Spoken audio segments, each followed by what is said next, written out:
Halo semuanya, selamat datang di podcast Ceria bareng aku Eriana.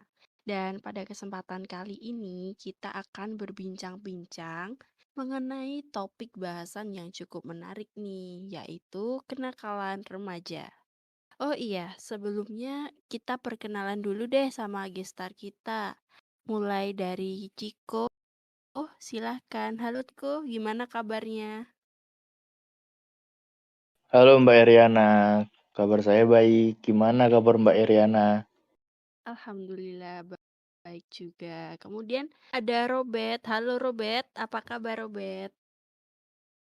Halo Mbak Eriana, alhamdulillah baik sekali. Gimana Mbak Eriana?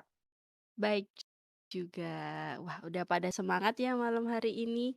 Oke, langsung aja tanpa basa-basi lagi, kita masuk ke topik bahasan kenakalan remaja ya.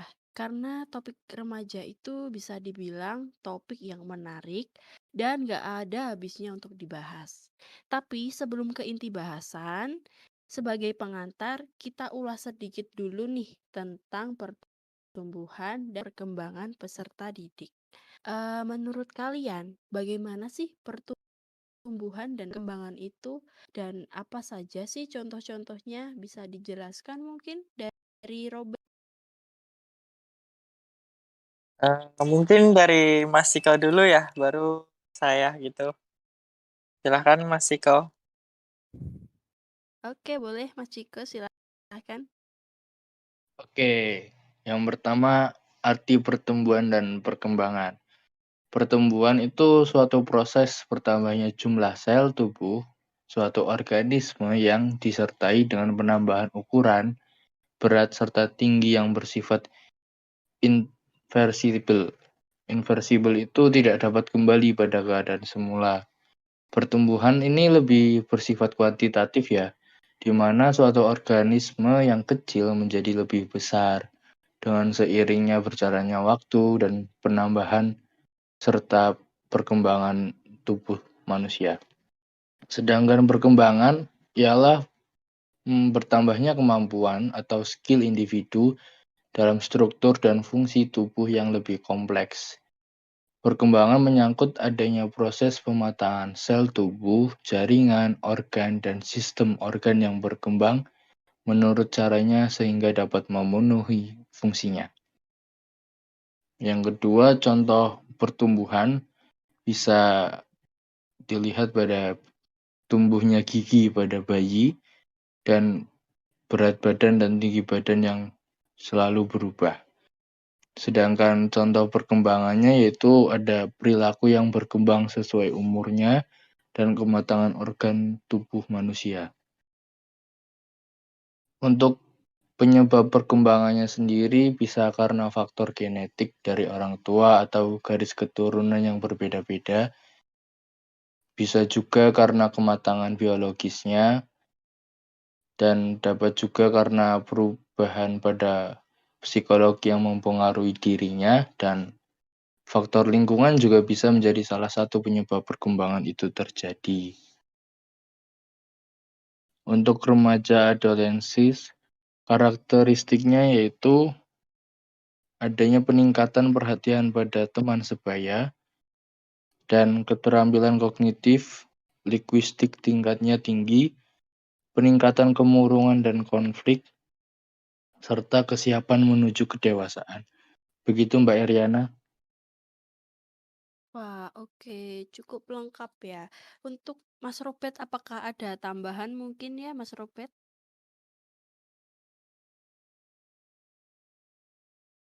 Untuk tambahan ya, untuk pengertian pertumbuhan, untuk menurut saya itu suatu adanya perubahan secara fisiologis atau berkaitan dengan aspek fisik.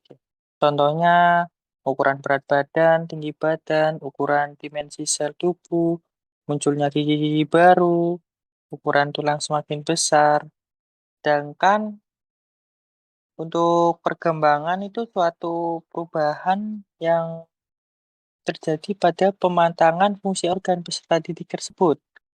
Contohnya itu munculnya kemampuan berdiri dan berjalan semakin meningkatnya kemampuan berbicara, berimajinasi, berpikir, dan sebagainya. Nah, untuk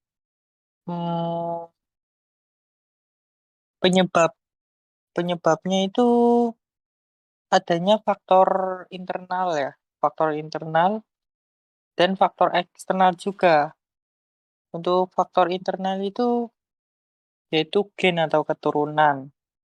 Karena orang tua yang ada di misal ya, kan pertama awal-awal kita pertemuan bersama dosen kita tuh dikasih tugas ada 3 atlet anak itu umurnya sama, tetapi untuk pertumbuhan seperti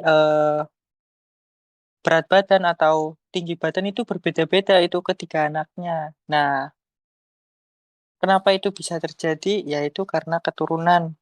Nah, itu faktor internal. Sedangkan untuk faktor eksternal itu bisa mempengaruhi misalnya makanan yang dikonsumsi, aktivitas fisik pada peserta didik tersebut, peran keluarga dalam proses tumbuh kembang. Setiap peserta didik juga sangat besar perannya. Sehingga setiap peserta didik dapat mengalami proses perubahan sebagaimana itu tugas-tugas perkembangan yang seharusnya. Nah, untuk masa-masa remaja ya, masa adolescensi itu eh masa adolescensi. Untuk pendapat saya, untuk masalah masa-masa adolescensi, ada pada sebagai periode penting, periode peralihan, periode perubahan, masa mencari identitas,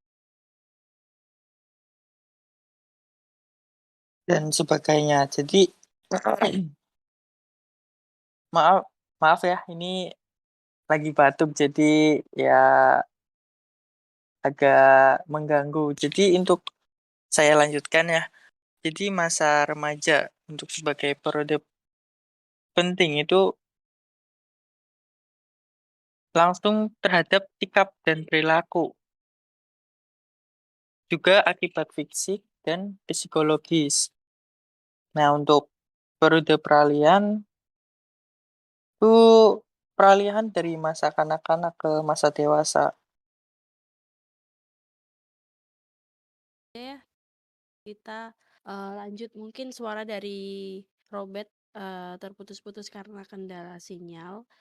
Tadi kan kita sudah membahas untuk masa adolescensi ya. Masa adolescensi itu kan masa remaja.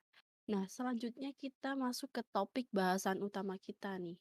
Menurut kalian, remaja itu sosok yang bagaimana sih? Pada usia berapa manusia digolongkan ke dalam remaja? Dan apa saja ciri-ciri orang yang memasuki masa remaja? Silahkan dari Ciko atau Robert bisa dijawab. Baik, mungkin Mas Robert sedang ada gangguan sinyal, lebih baik saya dulu ya. Untuk remaja, masa remaja itu bisa kita lihat karena pada faktor perubahan perilaku dirinya tentang kondisi lingkungan sekitarnya. Jadi bisa dikatakan remaja itu akan merasakan dirinya remaja. Maksudnya ada seseorang manusia yang merasakan diri yang sudah memasuki masa remaja pada saat umur atau usia 12 hingga 21 tahun lah. Bisa dikatakan seperti itu. Ciri orang yang memasuki masa remaja itu bisa karena sekitarnya. Contohnya bisa karena lingkungan yang terlalu aneh dipandang dari individunya, bisa dirasakan dengan emosi yang tidak terkontrol atau merasakan seperti perilaku-perilaku yang baru dari dalam dirinya secara individu, begitu Mbak.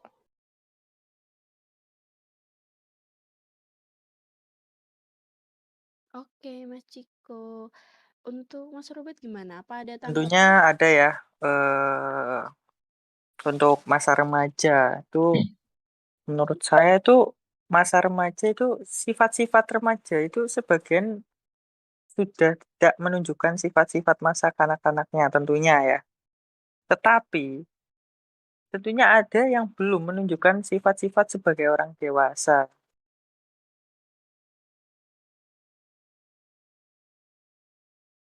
Nah, untuk usia remaja itu di antara 12 sampai 21 tahun yang diomongkan oleh itu Mas Ciko tadi. Nah, 20 untuk 12 sampai 13 tahun itu adanya itu masa prapubertas. Untuk selanjutnya 14 sampai 16 tahun masa pubertas dan 17 sampai 18 tahun masa akhir pubertas dan 19 sampai 20 tahun itu periode remaja adolescensi.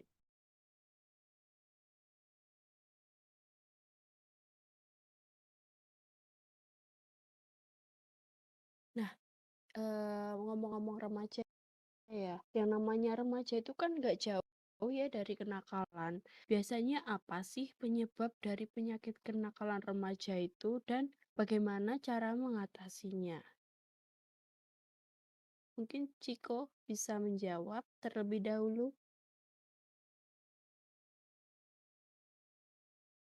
Baik, untuk kenakalan remaja sendiri memiliki pengertian atau pandangan dari saya sendiri tentang kenakalan remaja yaitu perilaku remaja yang menyimpang yang biasa disebut gejala psikologis remaja tersebut.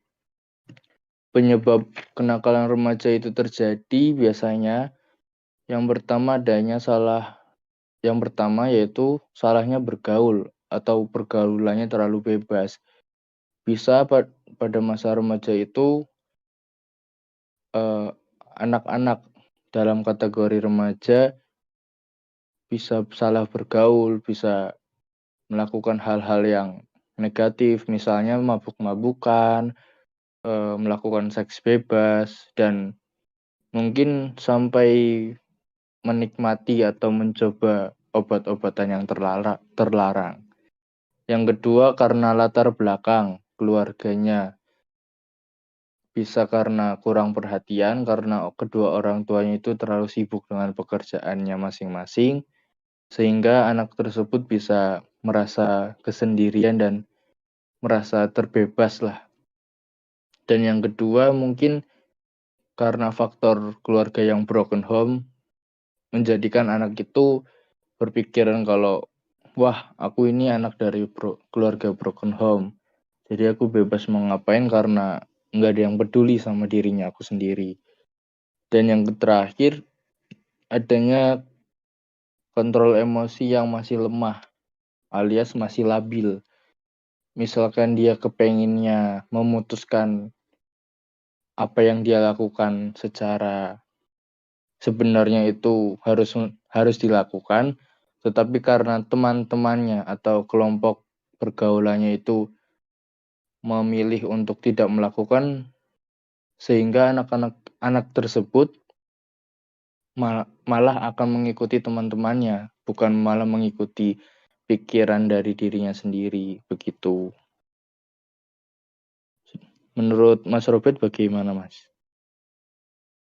Menurut saya ya, Mas Iko, kenakalan remaja itu biasanya kenapa kenapa eh, menimbulkan kenakalan? Biasanya itu remaja tersebut tidak diterima cara sosialnya itu. Jadi sehingga itu terjadinya tindakan kriminal oleh karena itu. Nah, pas tadi yang dibilang oleh Mas Ciko juga benar itu kenakalan remaja biasanya itu kepada efek-efek lingkungan ya, efek lingkungan. Biasanya ada teman-teman yang ya toksik lah, bilang kayak seperti ngajak mabuk-mabukan segala macem, merokok kayak pernah pernah nih saya ngalamin ya, dulu itu pernah ngalamin nongkrong. Nah, di situ banyak teman-teman lagi ngerokok gitu. Nah, lagi ngerokok, nawarin lah ke aku, "Bet, ngerokok nih." Nah, saya kan tak jawab toh, tak jawab, enggak ngerokok," gitu. Nah, malah teman-teman itu malah maksa buat, "Ayolah ngerokok, namanya juga cowok, masa nggak ngerokok?" Gitu. Nah, itu sangat ngefek kepada efek lingkungan ya itu, teman-teman yang toksik. Untuk kenakalan remaja tersebut bisa juga itu kepada pihak keluarga pihak keluarga, karena kebanyakan orang-orang orang-orang tua itu terlalu mengekang kepada anaknya. Jadi pada saat masa-masa remaja itu gak bakalan didengar itu, apa, omongan-omongan orang tua kepada anaknya yang pada masa-masa itu. Karena kan masa remaja itu kebanyakan itu egonya sangat tinggi, ambis, dan tentunya itu kan masa remaja ingin, eee, mencari jati diri gitu.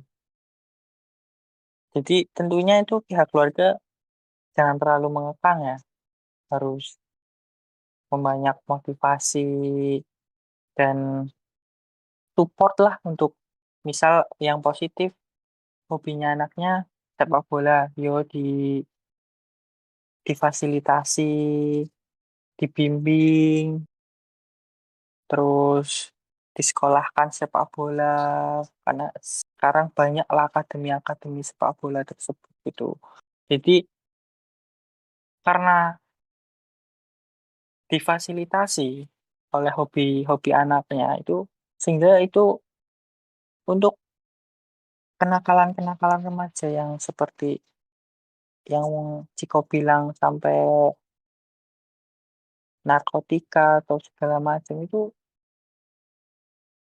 ngefeknya itu nggak terlalu itu, apa, tinggi banget kepada anak masa remaja itu.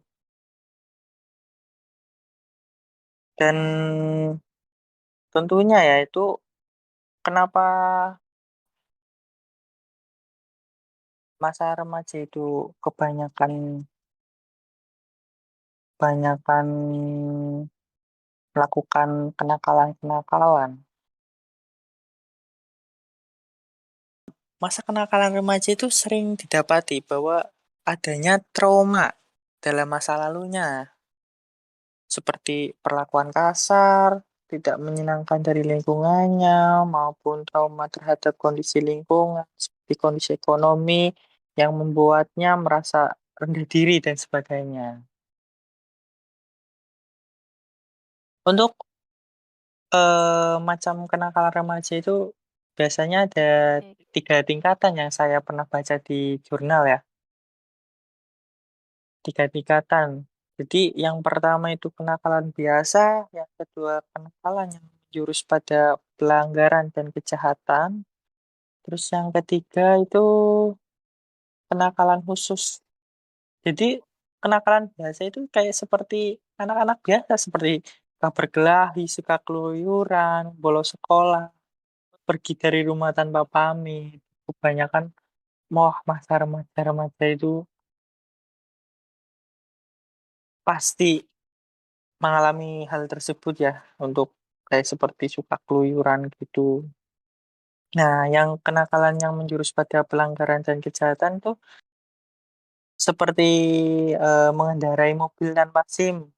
Atau biasanya yang pernah sering tangkap itu membawa motor tanpa SIM. Kalau anak-anak sekarang kan jarang lah untuk mobil membawa mobil tanpa SIM gitu. Kebanyakan kan motor. Terus mengambil barang orang tua tanpa izin.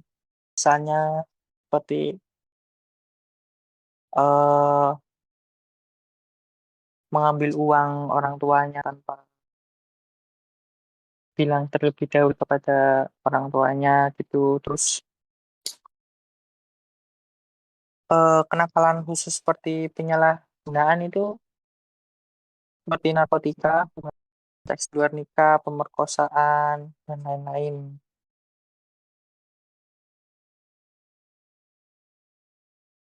Kenakalan semacam itu ya, jadi itu sangat normal terjadi pada diri remaja. Karena apa? Karena pada masa itu mereka sedang berada dalam masa transisi, anak menuju dewasa.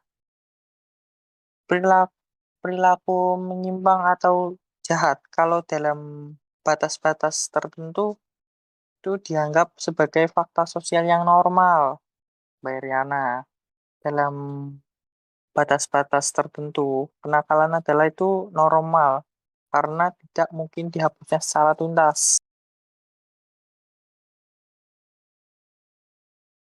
Biasanya itu masa-masa remaja itu yang kenakalan remaja itu kebanyakan yang tentunya disengaja ya, yang dilakukan dengan kesadaran lah. Jadi untuk masa-masa seperti kenakalan biasa itu sangat normal. Kalau sudah sampai kenakalan yang khusus itu harus perlu dibimbing, sangat dibimbing itu kepada dinas sosial tentunya, yang terutama itu pihak keluarga sih. Itu. Oke, terima kasih Mas Robe jawabannya. Nah, tadi kan udah disebutin ya, remaja itu penyebabnya apa aja, kenakalannya, dan juga support dari orang tua dan lingkungannya itu kan bisa berpengaruh terhadap bagaimana remaja itu berperilaku di kehidupan masyarakat. Nah, menurut kalian itu seberapa besar sih dampak kenakalan remaja itu di dalam kehidupan bermasyarakat? Mungkin dari Ciko ada pendapat? Untuk pendapat saya tentang dampak dari kenakalan remaja bagi masyarakat bisa karena salah satunya bisa eh, apa ya bahasanya? Anak-anak yang melakukan kenakalan remaja kan berimbas pada diri sendiri seperti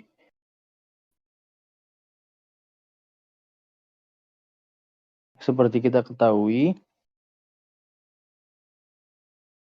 bahwa yang seseorang yang terkena atau terpengaruh oleh kenakalan remaja itu akan berimbas menjadi dipandang sebelah mata lah bagi masyarakat sekitarnya. Ya karena tingkahnya anak remaja tersebut udah melakukan atau merusak ketentraman bagi masyarakat yang mempengaruhi dan juga mengganggu orang lain. Jadi membuat kita sebagai masyarakat normal atau sebagai masyarakat umum merasa risih melihat anak-anak remaja yang melakukan kenakalan remaja yang sangat ingin dijadikan sudut pandang atau Oke, dari Mas Robert menjadi gimana nih Mas Robert? perhatian orang lain Menurut Mas begitu. Robert, kenakalan remaja itu di masyarakat gimana sih dampaknya? Wah, itu kalau masalah dampak ya. Dampak itu wah sangat berdampak kepada untuk yang bermasyarakat. Jadi anak tersebut sudah mengalami masa-masa kenakalan remaja untuk, eee, untuk ke dunia bermasyarakat,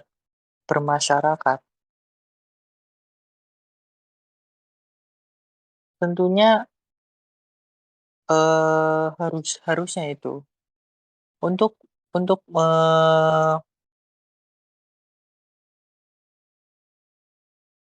untuk masuk ke dalam dunia bermasyarakat tentunya kenakalan-kenakalan tersebut harus dihilangkan terlebih dahulu. Yang bisa dikatakan itu, eee, belajar lebih baik lah dari yang sebelumnya. Tentunya, untuk bersosialisasi ya, bersosial. Kan, yang anak-anak yang mengalami kenakalan remaja biasanya permasalahannya itu ada di sosial. Jadi tidak diterima di sosial sehingga terjadinya kenakalan tersebut gitu. Biasanya untuk masa-masa itu, untuk ngefek ke bermasyarakat itu pasti krisis identitas. Maksud krisis identitas itu seperti, "Loh, ini orang mau mau bersosialisasi, membaur kepada bermasyarakat, tapi, eee, dahulunya kayak gini." Biasanya kan orang-orang melihat melihat masa lalunya, bukan ke masa sekarangnya gitu kan. Oke, karena memang, masa remaja itu kalau di kehidupan masyarakat ya gimana ya, cukup kalau di dalam kenakalannya sendiri memang cukup meresahkan ya. Cuman ya kalau, dilihat dari pandangan lain, di masa remaja juga, mereka ya para remaja itu diharuskan untuk beradaptasi, juga menjalin sebuah tali silaturahmi kepada masyarakat. Memang diharuskan untuk berperilaku baik ya. Oke, karena topik pembahasan kita yang cukup panjang ini sudah selesai, maka dari itu saya sebagai host pamit undur diri dan apabila banyak kesalahan yang diucapkan oleh kami mohon maaf yang sebesar-besarnya dan terima kasih. Terima Terima kasih, kasih banyak Mbak Mbak. Eriana. See See you. you next time.